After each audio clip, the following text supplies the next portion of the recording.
Larry, it is so exciting to talk with you today. I've been a fan a long time. Where are you calling from this morning?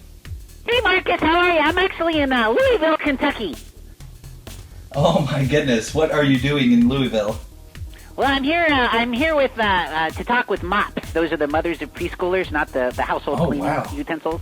So, but yeah, I'm here to talk with the mops, and I'm calling in to talk with you, and it's great to be here. Awesome. Well, you guys have been really busy lately over at VeggieTales and Big Idea. And what is a normal day like for you these days? Oh my goodness, yeah, we've been busy. You know, we just finished our Beauty and the Beat movie, so we're kind of trying to take a little rest from that. But we've got a live show going on too that's touring around all over the country, 35 plus cities. We're doing with the VeggieTales live show, and then we've also got a Netflix series coming out, VeggieTales in the House, which comes out in November. So we've been some really busy vegetables. Oh man, and Beauty and the Beat is coming out, and we're all excited about that. And really, the story there is about, you know, how love and kindness can, you know, cure a bad case of the grumpies. Talk about that for a second. Well, yeah, you know, with every VeggieTales episode, we have a biblical value at its heart, and a verse. And this one is 1 John 4:11. Since God first loved us, we surely ought to love each other. And so it's this idea of loving the unlovable. And Mirabelle, who's played by Kelly Pickler, is someone who just shows love unconditionally to everyone. And so she teaches us all how to show love to Beat, who's kind of a little grump. He's a bit of a grumpy guy. But I actually play the dad. We're all a musical family, so I have 3 girls and 3 boys, and we're on our way to Vegetable Square Garden. And our bus breaks down at this, it's sort of like a mountain chalet, and it's run by the Beat. And so we get there, and we gotta sing for our supper and work for our supper and all that. And and we end up, you know, all learning this lesson about unconditional love. So it's a lot of fun, and there's a lot of great music.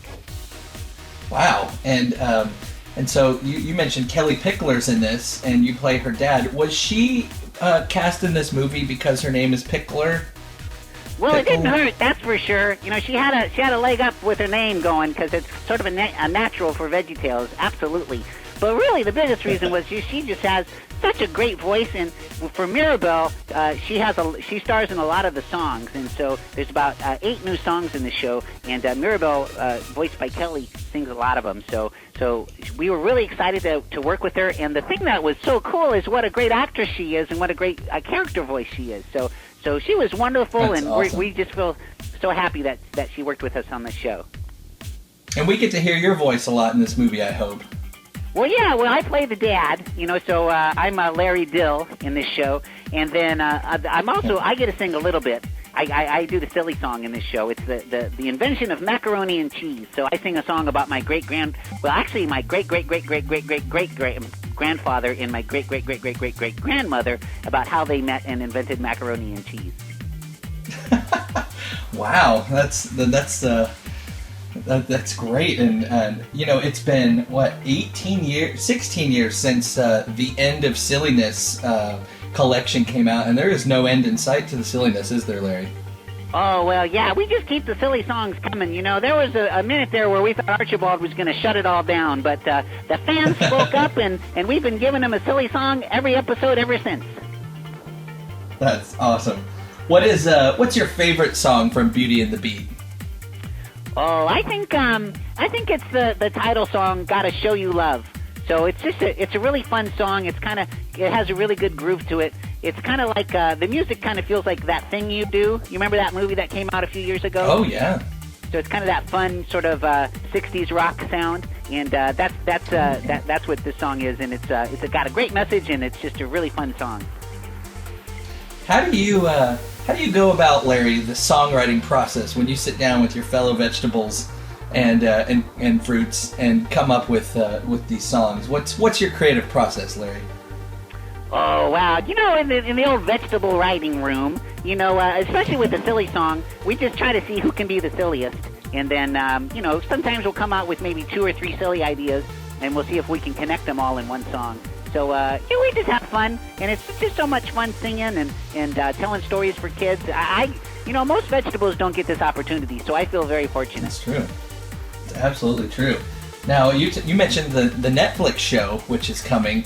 What's it like going from doing these movies a few times a year to now doing kind of a regular show? And when do we expect that? When's that coming out? Oh yeah, well that comes out November 26th, and so we're going to do 75 brand new episodes for Netflix of VeggieTales in the House. It'll be a little different than the DVDs. We're going to keep doing the DVDs, which are more like little movies. But the Netflix show is kind of like a sitcom. So it's me and Bob and Junior and Archie and all the Veggie cast, and it's the house that we live in. It's where the countertop is, the kitchen countertop that we start every show up from. So the camera backs up, and it kind of shows where we live in our everyday lives. So we just have little adventures and learn lessons. Of course, the same great biblical values and all of it, but it's kind of fun and more fast-paced. It's a great new show. Oh, wow. And for those who've been following it, you guys look a little different. Well, how did you get into the role, physically and all that to keep up with the pace of television? I've been doing some push-ups, doing a little jogging too, working out, so we had to stay in shape for the new roles with all the new shows that we've been doing. And, it lets the color in my eyes come out a little bit, which is kind of nice. And so people, I've gotten a lot of good compliments. Some people think, it'll take a little while to get used to my new look, but I'm kind of liking it. Yeah. Well, and I mean, you guys are busy enough already. What about what's Larry Boy doing? And are we ever going to see the League of Incredible Vegetables get back together? Oh, I hope so. One of my favorite things to do in our episodes is to be a superhero. Larry Boy was so much fun, and then having the rest of the characters like Bob as Thingamabob and Mr. Lunt as Escape, and Junior and Petunia as superheroes too. That was so much fun. I really want to do that soon. So maybe in the next couple years we'll do another League show. Oh, great, awesome. Well, that's pretty much all the questions I had, Larry. You're such a wealth of information. Is there anything else that you'd like to say to anybody out there who might be listening? Well, of course. What we like to say every show is that always remember, God made you special, and He loves you very much. Goodbye. Thanks, Larry.